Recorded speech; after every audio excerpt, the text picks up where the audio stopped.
monsters are wreaking havoc. Look, if something was wrong, I'd tell you. I promise. Well, if you say so. Anyways, you want to do some building together? Always do, partner. We expanded the base with an additional room, making the whole place a lot larger. Inside, we completed it with a map at the center to plan attacks. After I finished my work on the map room, I found out that Altus had built a sheep pen. Uh-oh. I helped Altus gather some wool.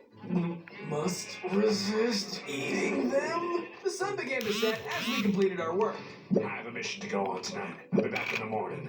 Altus left, and I decided to take the opportunity to really enjoy helping people. On days 48 through 51, I returned home as nightfall began. I made sure to check in with Altus as usual to avoid suspicion, and then parted ways with him so I could transform. Woohoo! It's nighttime! I decided to do some more exploring, and traveled around multiple biomes. All this walking is making me hungry. Suddenly, I spotted 3 little houses occupied by pigs. Score! I knocked on the door of the hay house. Little pig, let me in.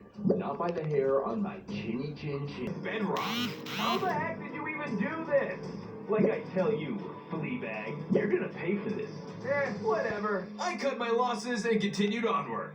On days 52 through 54, I transformed back into a human as daybreak arrived. On my way, I found some sheep to bring back to the base. Gotta throw Altus off my scent. I led them back in the pen and Altus came out to chat. Thanks, Max. I think I just remembered something, though. What?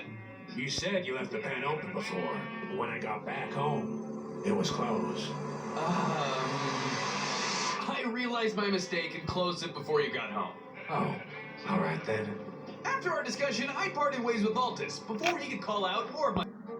I'm the worst. When I returned to the surface, it was night again, so I decided to continue my work on the statue, using spruce wood instead of wool. I managed to complete the legs. Those are some furry wooden legs. The night was still young, so I also expanded my secret base more while I was at it. First, I added a kitchen with chests and a furnace. Afterwards, I decorated the living room. Days 55 through 58, I was exploring the overworld, when all of a sudden, I heard screaming. Oh no! I need to help them! I started to follow the screams. In that moment, I felt different. Like I was becoming a kinder person. Someone please help me! I pursued the monster through a thick forest, using my nose to follow their scent. Stop! Never! After a lot of running, I caught up to the monster. I quickly hit them, allowing the person to drop down. Thank you so much! I owe you!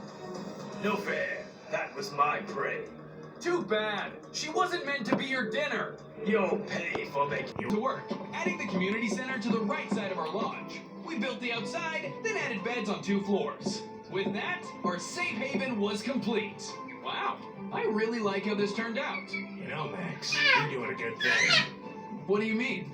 This line of work isn't for the faint of heart. My brother was a monster hunter, just like us. He was a fearless, skilled warrior, both with a blade and a crossbow. He fought and slayed the toughest of vampires. He even went toe-to-toe with the alpha werewolf and lived to tell the tale. Where's your brother now?